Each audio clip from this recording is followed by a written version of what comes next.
Bienvenidos a un nuevo episodio de Mesa de Encuentro. Hoy tenemos a un invitado especial y a hablar de algo especial como son las misiones, nuestro pastor Ramón Navas.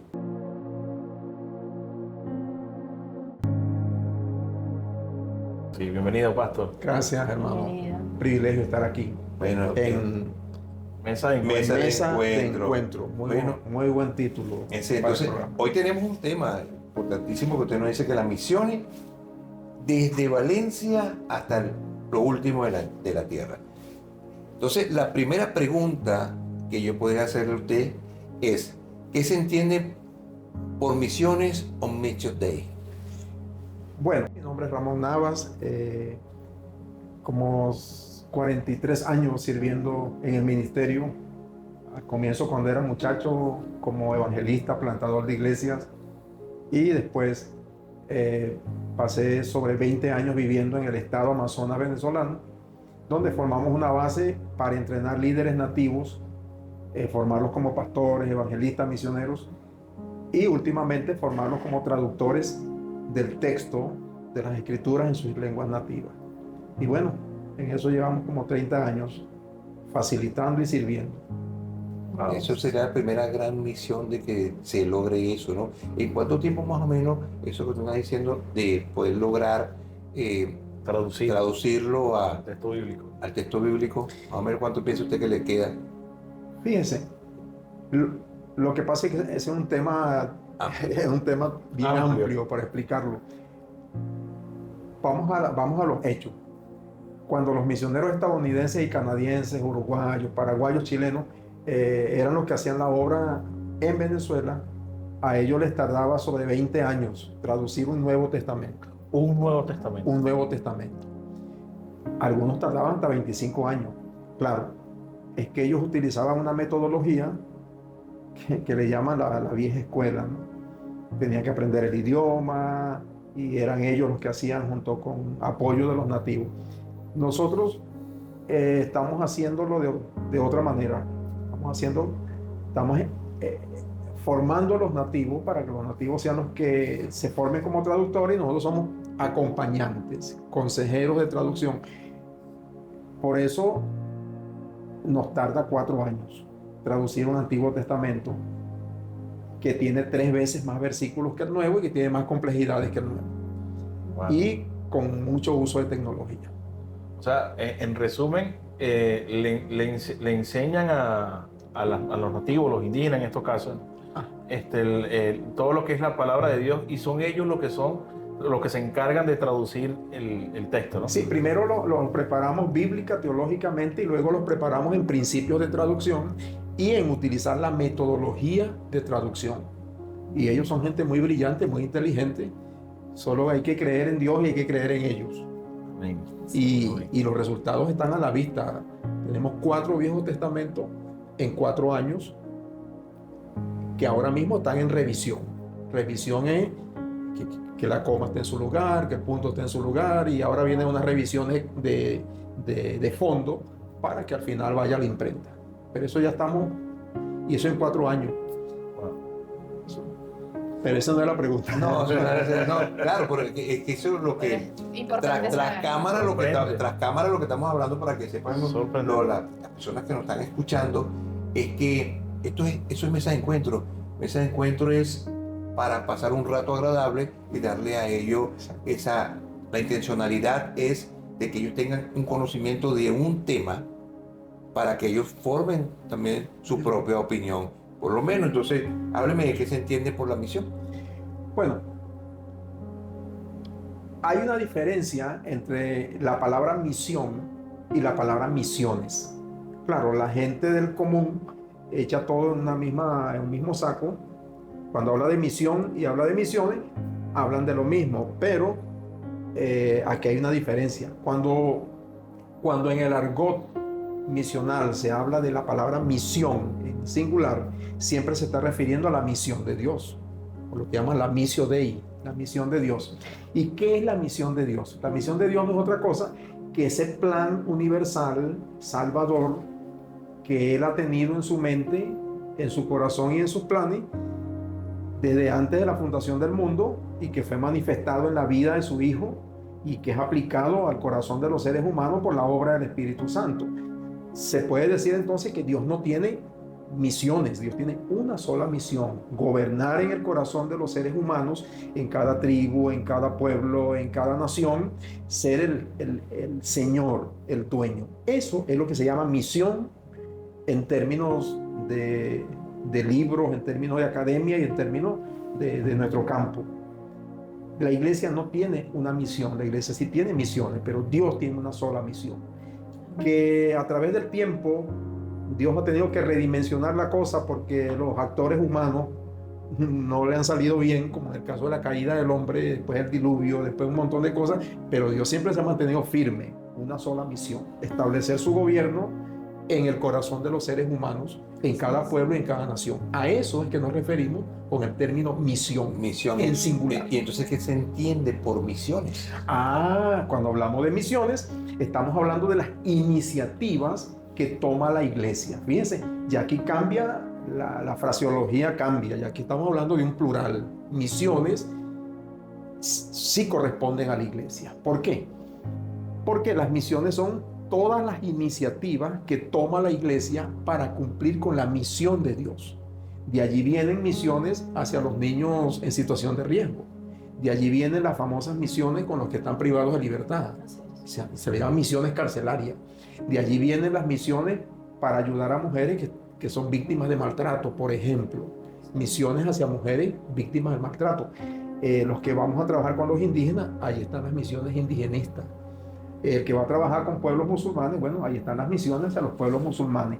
Ve que aquí ya hay una ramificación, porque las misiones atañen a la iglesia, pero todas buscan cumplir con la misión de Dios. Claro, o sea, esta es la diferencia. Eso es por eso es que cada iglesia tiene su visión y su misión. Ajá. Por lo menos donde vamos nosotros, esa iglesia tiene la misión es restaurar familias y matrimonios. Eso sería, estaríamos hablando de la misión, o sea, de lo que serían las misiones de cada iglesia, ¿no? Bueno, entonces, ¿de dónde procede el término misionero? La palabra misionero, de hecho, ha habido mucho cuestionamiento de dónde sale esa palabra, si no aparece en el Nuevo Testamento ni en el Viejo. De hecho, hay algunos que porque no aparezca en el Viejo Testamento ni en el Nuevo, dicen que es un ministerio que no es bíblico. Bueno, a eso respondemos de la siguiente manera.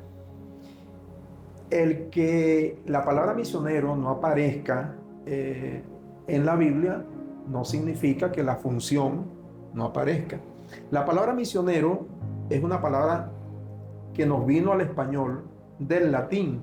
En el latín, recuérdense que el español, el francés, el portugués, el italiano son lenguas que vienen de la familia lingüística. El tronco es el latín. Esa es la cepa. Y en latín hay dos palabras que se usan, que es la palabra misio y la palabra nito.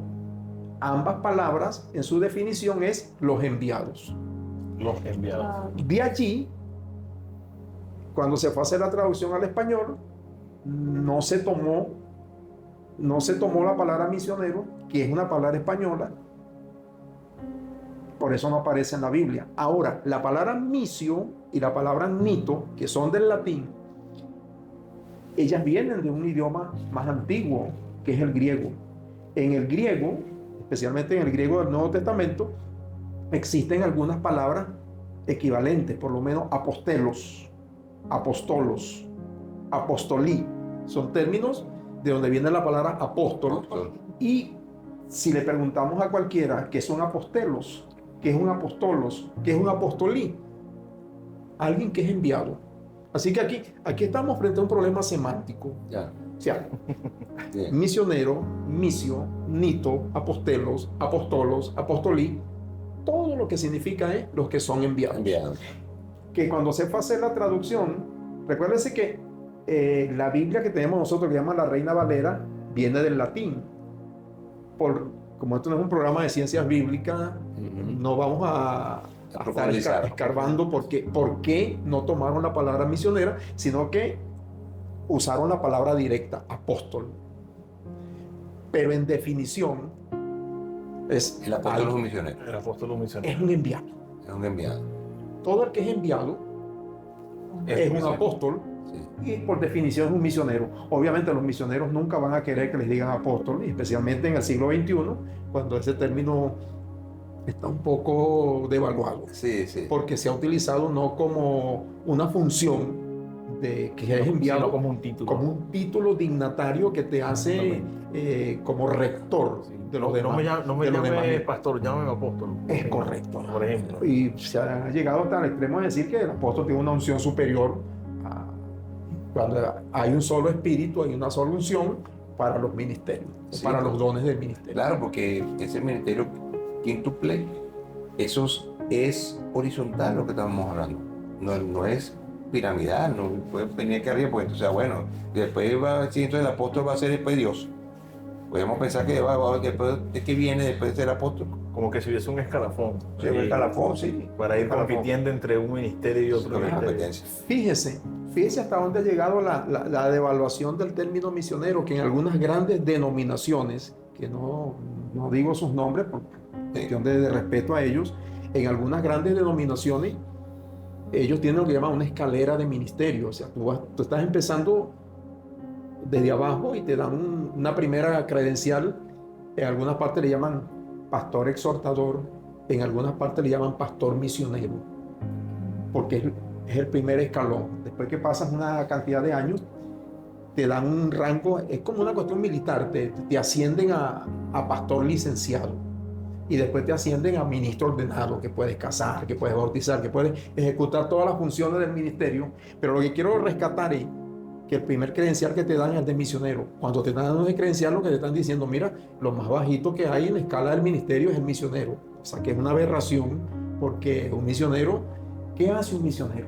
Mira, un misionero, yo creo que es uno de los ministerios que creo que tienen que hacer de todo un poquito. Te voy a dar un ejemplo. Un misionero llega a una tribu de África, por darte un nombre, a una tribu de asiática, a una tribu o a un grupo islámico en el Medio Oriente o a una tribu en Amazonas.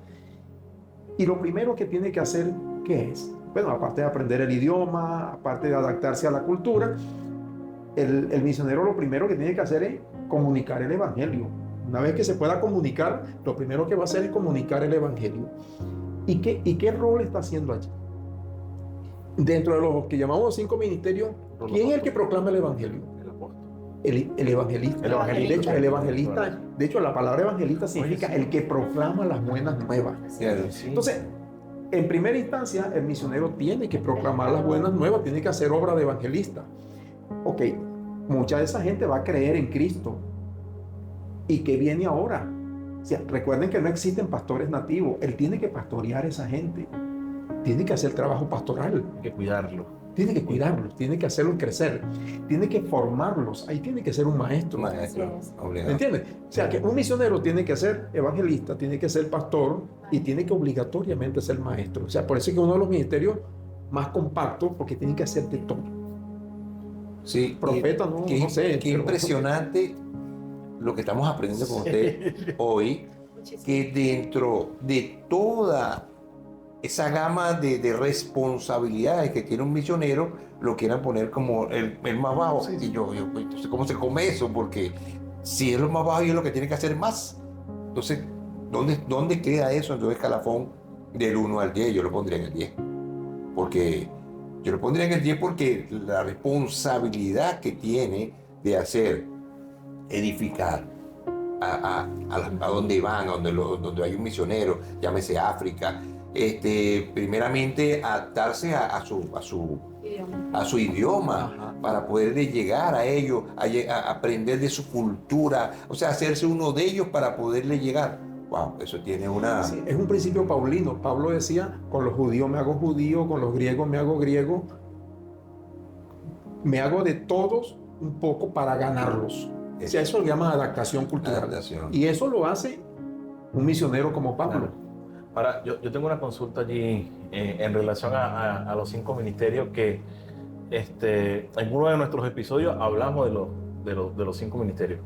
Pero fíjese algo, esta pregunta es capaz, se lo puede hacer alguna de las personas que nos están viendo y dice, puede hacerse la pregunta, ¿no? Oye, pero si ya va, si hay 5 ministerios que fueron, digamos, proclamados bíblicamente, ¿dónde entra la parte de misiones o el ejercicio como misionero dentro de la Biblia? O sea, en otras palabras, ¿qué fundamento bíblico hay para dar respuesta a un misionero o a una misión como tal? Vuelvo a repetir lo que dije. Por problemas de traducción, no se pasó la palabra misionero enviado, sino que se usó la palabra apóstol. Pero un apóstol es un enviado. Si quiere, miramos a Pablo.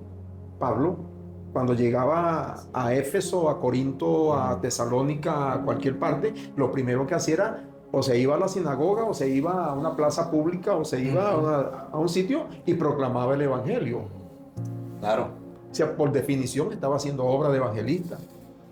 Luego nacían las nuevas iglesias y él tenía que cuidarlas. Las cuidaba a través de sus cartas, a través de sus visitas, y formaba líderes como Timoteo, como Tito, como un montón de gente que aparece en el Nuevo Testamento. O sea que Pablo hacía trabajo pastoral, hacía trabajo de formación de líderes.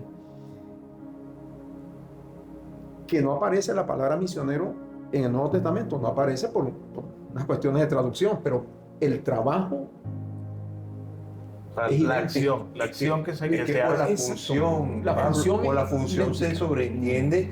Imagínate que lo que quería decir al principio, ellos tienen lo que ahí sí nos lo dice la palabra, la gran comisión.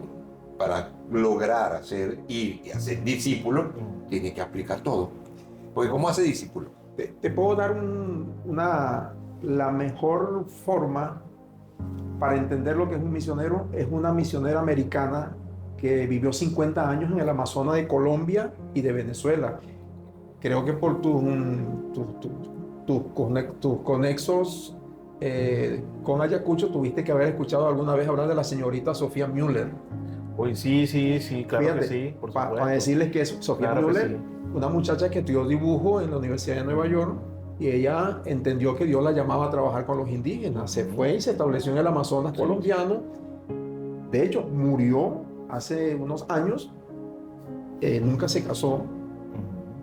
Tuvo 50 años. Ella fue la que evangelizó a los curripacos, a los piapocos.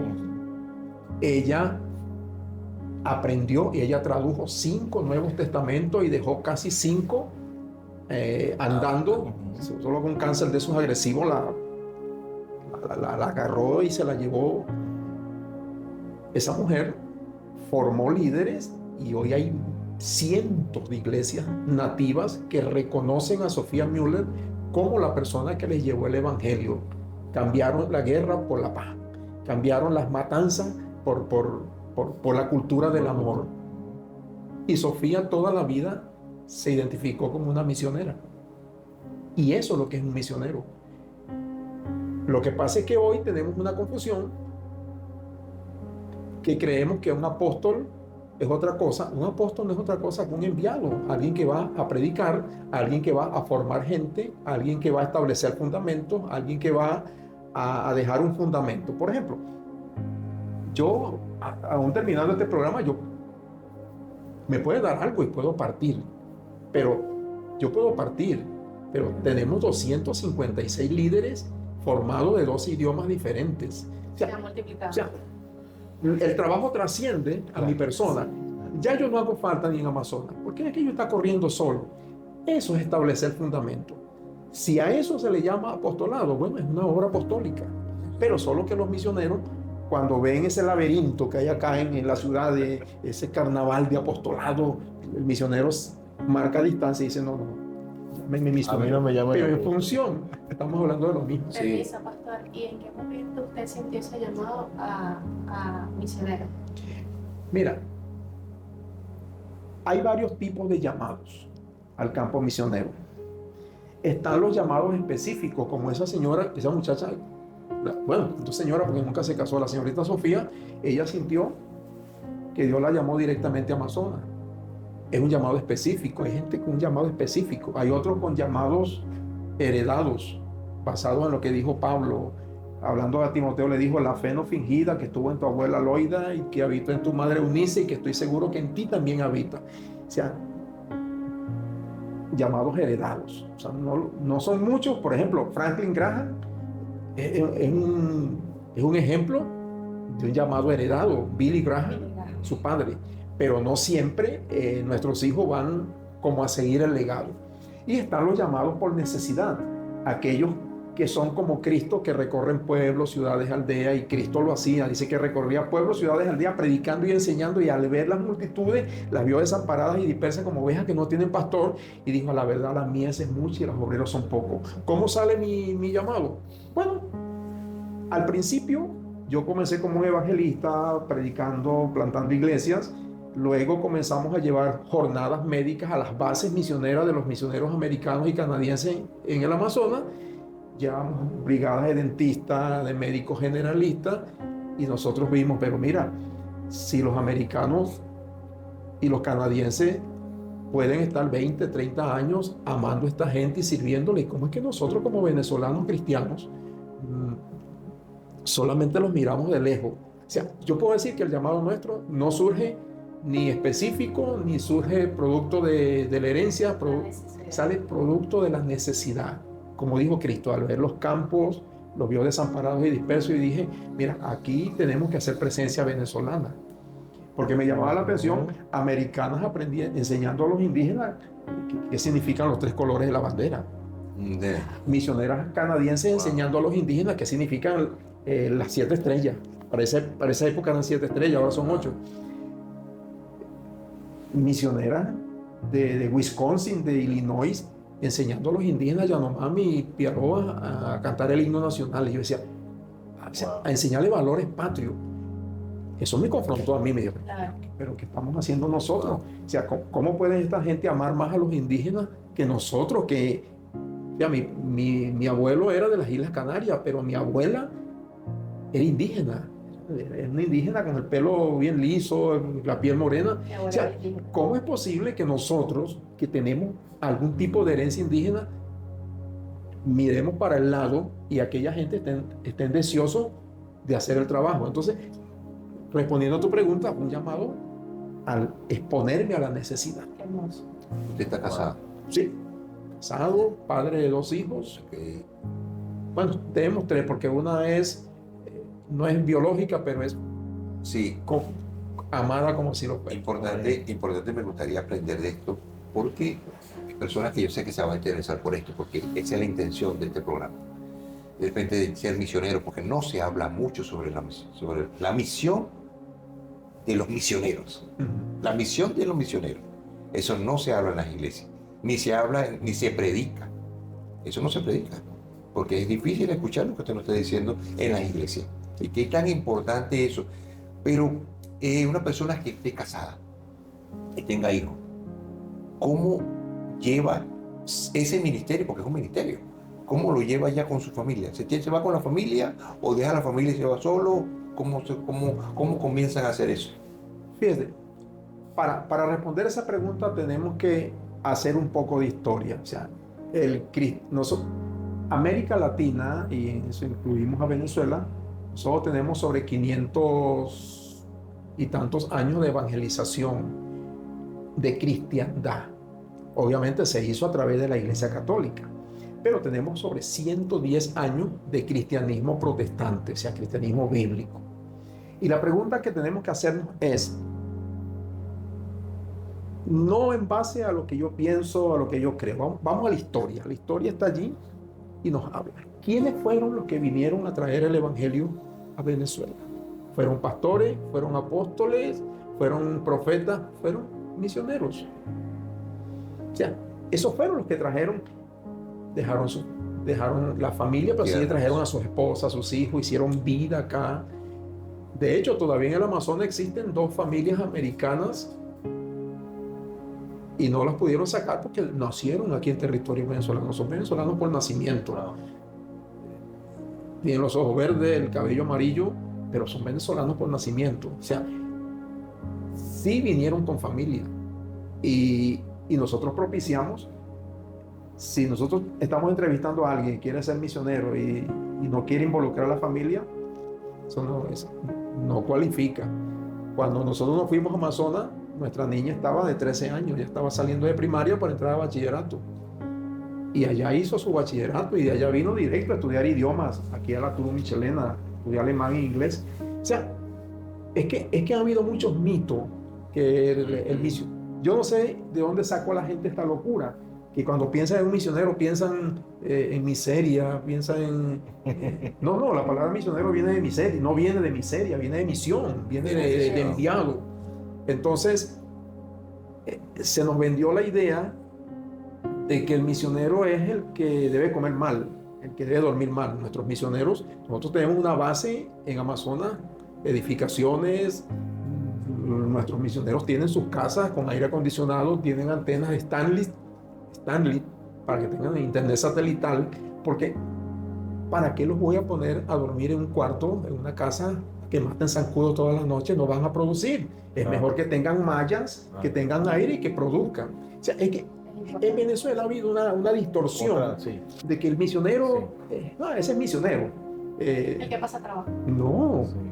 Si hay que pasar trabajo, mira, yo he pasado a veces un mes selva adentro y obviamente me tengo que adaptar a que me den sopa de pescado en la mañana, sopa de pescado a mediodía y pescado asado por la tarde. Eso es bueno, pero cuando ya van por 15 días comiendo lo mismo, pero esas son ocasiones. Pablo decía, yo sé vivir abundantemente y sé tener, o sea, yo sé lo que es estar una semana, 2 semanas, 3 semanas en la selva, pero también sé lo que es estar sentado en un restaurante en Manhattan donde come Julio Iglesias, donde Gloria Estefan, cenando en la Quinta Avenida de Nueva York. O sea, no me siento ni mejor allá ni peor allá, porque para mí es importante. ¿Me entiendes? Pero aquí, perdona, aquí, misionero, no. Sí. El que menos sabe, el que debe sufrir, es una locura, es una aberración. Y eso es lo que se vende, y eso es lo que se vende. Entonces, discúlpame, mi amor, que eso es, por eso hice esa pregunta tan grande, porque yo sé que los que nos están escuchando les va a interesar este tema, porque sé que muchas personas, el Señor le ha puesto en su corazón, pero simplemente por eso, esos temas que quieren ponerlos por debajo, los que pasan hambre, los que van a comer arepita de tierra, y que tienen que aguantar, o sea, ya, menos mal que usted está... Lo importante es que tocó el tema de la familia, eso es muy importante porque es el diseño original de Dios, ¿no?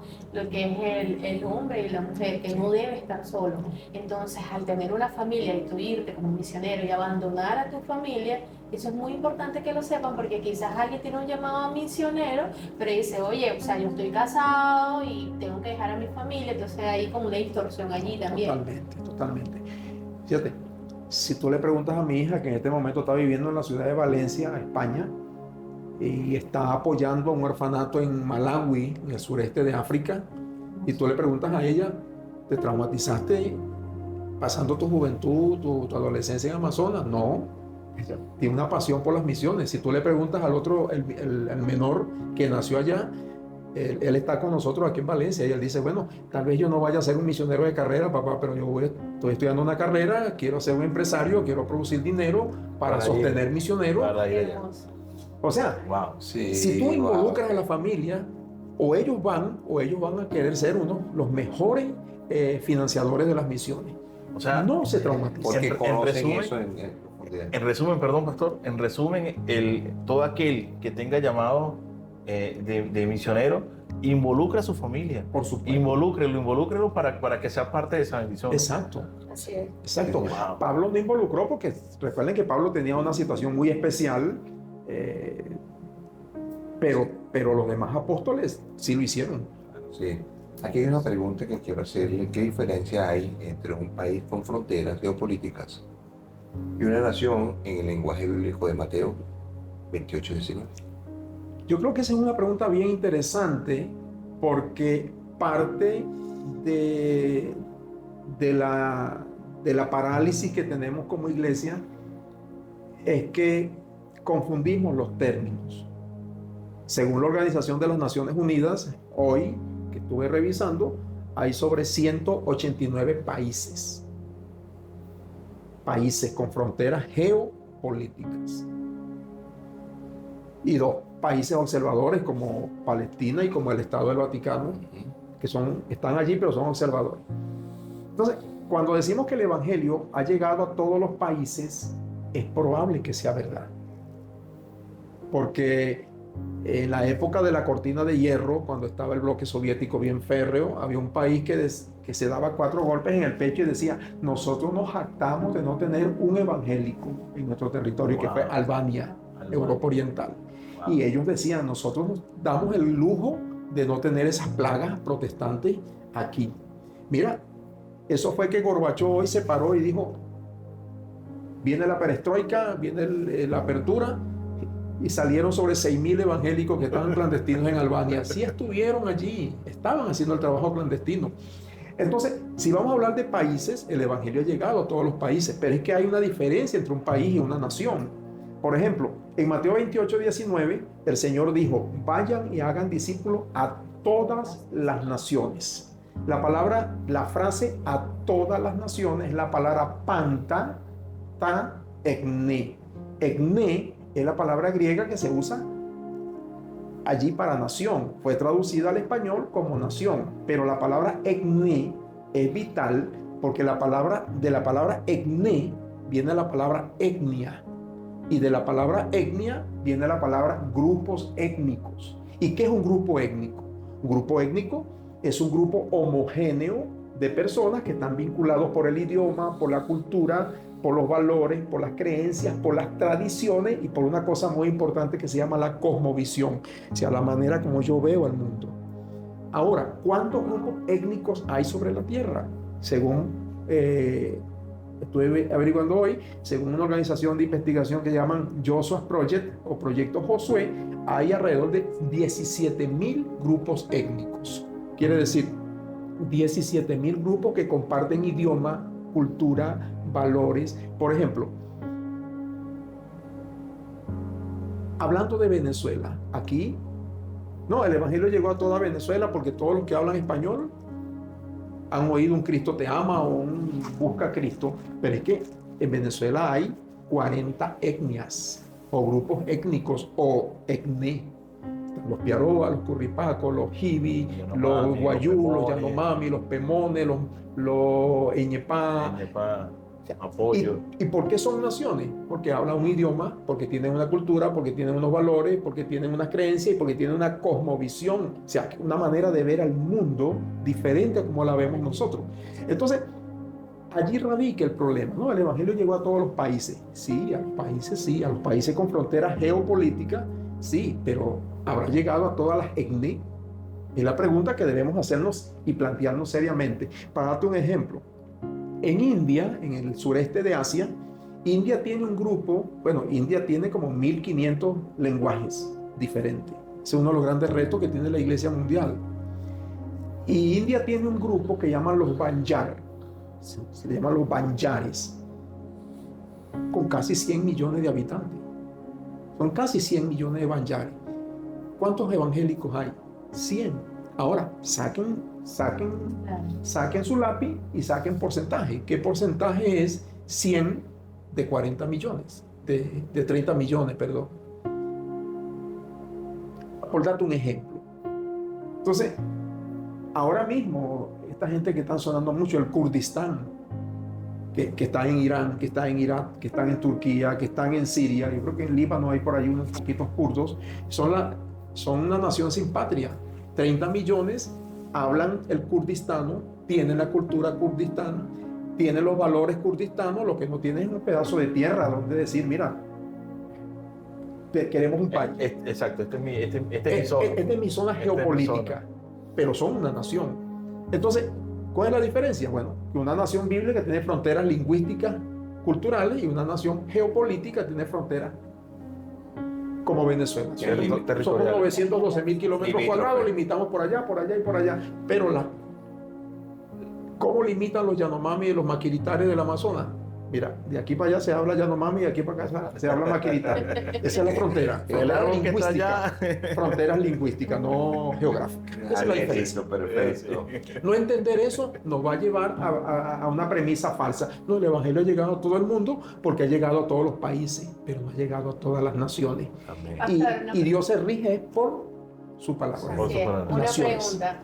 ¿Qué se ha perdido de la misión que debemos recuperar? Mira, yo creo que se han perdido 3 cosas esenciales. Como dice Jeremías por allá en uno de sus capítulos, nos da una orden, nos dice: párense en los caminos, pregunten por las sendas antiguas, busquen el buen camino y anden por él. En la época de Jeremías parece que se habían perdido muchas cosas. Y el Señor dijo: párense en los caminos, pregunten por las sendas antiguas, las que perdieron. ¿Qué hemos perdido nosotros hoy? Mira, yo creo que lo primero que hemos perdido es el concepto de misión. No tenemos una definición clara de qué es misión, que eso atañe a Dios, y qué son las misiones. La iglesia... hemos perdido, disculpa, no hemos perdido, no lo sabemos. No, y el que lo sabe lo perdió. Fíjese, hoy vemos la iglesia como un sitio donde ocurren cosas. Por eso es que usted ve una población evangélica tipo canguro, brincando de aquí, brincando para allá. Ya sabía que veníamos ahorita otra Sí. frase. Una población evangélica tipo canguro, porque dice: mira, en aquella iglesia el pastor o quien predica allí está botando escarcha, uno para allá, ya está pasando algo interesante. Hace muchos años atrás había una famosa botando aceite por los dedos, hay unción, vámonos para allá. O sea, entonces, estamos viendo la iglesia como un sitio donde ocurren cosas y no la estamos viendo como un pueblo en misión. Entonces hemos perdido el concepto de misión. En misión. Wow. La vemos como un sitio donde ocurren cosas. Por eso es que usted ve iglesias que se vacían. Si ustedes quieren, haga un ejercicio sencillo aquí en Valencia, la ciudad, nuestra ciudad, y haga un estudio cuál es la iglesia de tendencia en este momento. No mencionemos nombres, porque estamos, pero ¿cuál es la tendencia? Hace años, ¿cuál era la tendencia en Valencia? Yo conozco iglesias que llegaron con 70 personas, con 80 personas, que un domingo le dijeron a sus ovejas: mira, hasta hoy somos iglesia, a partir del próximo domingo todos nos vamos a congregar en X iglesia, que era una iglesia de miles de personas en ese momento. Se cerraban las iglesias pequeñas, como decir, era un concepto así como de mercado. O sea, se cerraban las bodegas para irse a macro, para irse a una gran compañía. Sí, un mercado grande. Ajá. Pero eso ha bajado. La pregunta es: ¿cuál es la tendencia ahora? Porque es que nosotros estamos siempre viendo a la iglesia como un sitio donde ocurren cosas. Vamos para allá porque allá hay milagros. Vamos para allá porque allá hay esto. Hasta que nosotros no miremos la iglesia de otra manera, como un pueblo en misión, un pueblo que ha sido comisionado para llevar el evangelio. Esto no es cuestión de tamaño, esto no es cuestión de estatus, esto no es cuestión de ubicación, esto es cuestión de que hagamos de Mateo 28, 19 la gran comisión y no la gran omisión. Bueno, allí Sí, precisamente con eso que acaba de decir, acá viene la siguiente pregunta. Entonces, ¿cuál debería ser la función primordial de la iglesia? ¿Cuál debería ser la función primordial de la iglesia? Pero hay 2 cosas más que tenemos que rescatar. Aparte, el concepto de misión. Fíjense, así como el Padre, el Hijo y el Espíritu Santo, lo que nosotros llamamos la Trinidad, interactúan. Eso es casi parecido a la pregunta que me hicieron al principio. Al principio me dijeron: ¿dónde aparece la palabra misionero en la Biblia? En la Biblia, exacto. No aparece. Y yo les preguntaría a ustedes y a la audiencia: ¿dónde aparece la palabra Trinidad en la Biblia? No aparece. Pero porque no aparezca, ¿no existe? Claro que existe. Hagamos al hombre. Ahora el hombre es como uno de nosotros. Fíjate, está hablando en... Sí. A nuestra imagen y semejanza. Está intrínseco allí. Ajá. Está allí intrínseco. Imago Dei. Cuando la Imago Dei, cuando la Torre de Babel, ahora descendamos y confundamos. O sea, ahí básicamente se está: ¿a quién enviaré? ¿Y quién irá por nosotros? O sea, no aparece la palabra Trinidad, pero es tan obvio que el Padre, el Hijo y el Espíritu Santo, o sea, Están allí. Dios es un Dios trinitario. La Trinidad interactúa y se abre al mundo. La iglesia, que tiene la naturaleza de Dios, se tiene que abrir al mundo. Así, ahí está el segundo asunto que tenemos que recuperar. Necesitamos recuperar el concepto de iglesia en el mundo. Estamos como enclaustrados, o sea, nosotros y ellos allá. No, la Trinidad se abre al mundo. hagamos al hombre. El hombre es como uno de nosotros. Descendamos y confundamos. ¿A quién vamos a enviar? Cuando bautizan a Cristo, el Hijo se está bautizando. El Padre está diciendo, estoy contento con Él. El Espíritu Santo está descendiendo sobre Él en forma corporal de paloma. Pero no aparece la palabra Trinidad por ningún lado. Y por eso diremos que no existe. Claro que existe. Entonces, tenemos que recuperar el concepto espiritual de la iglesia. La iglesia ha sido llamada para ser luz, sal, luz del mundo, sal de la tierra, que preserva. Entonces, necesitamos recuperar el concepto de misión, necesitamos recuperar el concepto de iglesia en el mundo. Estamos llamados para hacer luz. Y el concepto espiritual. Importante que rescatar de allí. Estamos viviendo unos tiempos bastante... se habla de que estamos viviendo los últimos tiempos donde el Señor viene por una sola iglesia, que es la unidad de las iglesias. Y vemos, más bien, es como una división en las iglesias. Se podría decir que de las iglesias que más se dividen son las iglesias evangélicas. Entonces, ¿cómo trabajar en esa unidad en este tiempo, en esa iglesia que es por la que viene el Señor, esa iglesia sin manchas? Yo creo que la obra misionera es una de las cosas que más une a las iglesias. O sea, en nuestros 30 años sirviendo a los indígenas, sirviendo con los indígenas de Amazonas, nosotros hemos tenido misioneros luteranos, wesleyanos, pentecostales independientes, bautistas, y nosotros nunca estamos preguntando, nosotros vemos, y de hecho tenemos un código de ética, respetamos la corriente teológica y nos unimos en aquellas cosas donde sí podemos trabajar. Amamos a los indígenas, amamos este trabajo, esta es la misión de Dios, esto es lo que Dios nos ha mandado a hacer, y lo demás es cosas vagas. Si la iglesia no hace un alto, por ejemplo, ahora mismo con esta situación lamentable que nos ha pasado en La Guaira, nosotros trabajamos con los indígenas, pero yo le he dicho a nuestro equipo operacional en Amazonas, mira, estén solos allá porque yo me voy a abocar a ayudar. Y gracias a Dios hemos podido ser agentes de bendición y canalizar mucho apoyo. De hecho, este miércoles salimos para allá a llevar cosas que son necesarias. No nos hemos abocado a llevar todo, a llover sobre mojado. Y no estamos mirando, dime el nombre de tu denominación o de tu iglesia. Son hijos de Dios, nos necesitan. Ese debe ser el espíritu para unir. Pastor, la misión une. Que ahorita ya pocos minutos para ir cerrando entonces esta última pregunta. ¿Qué recomendaciones finales da la Iglesia del Señor en Valencia, en Venezuela y a nivel global? Bueno, lo primero es, como dijo el Señor a Jeremías, párense en los caminos, tenemos que pararnos. O sea, si nosotros somos producto, si quien nos evangelizó a nosotros fueron misioneros, si quienes entregaron su vida 40, 50 años por traernos el evangelio a este país fueron misioneros, tenemos que rescatar ese legado y comenzar a ser una iglesia misionera. Que tenemos crisis, pero ¿quién dijo que la iglesia del siglo I no tenía crisis? La iglesia del siglo I se formó en los estratos más vulnerables de la sociedad greco-romana y fue una iglesia que impactó, que incendió al imperio romano. Entonces, son excusas. Yo creo que tenemos que recuperar ese legado. Y eso empieza por las cabezas. O sea, los pastores son fundamentales. Como dice alguien por allí, los pastores son la clave para abrir el caudal misionero o son el clavo para estorbar el plan de Dios en la obra misionera. Impresionante. ¿Qué queremos ser nosotros, la clave o el clavo? Ahí dejamos esa pregunta. Ahí dejamos esa pregunta.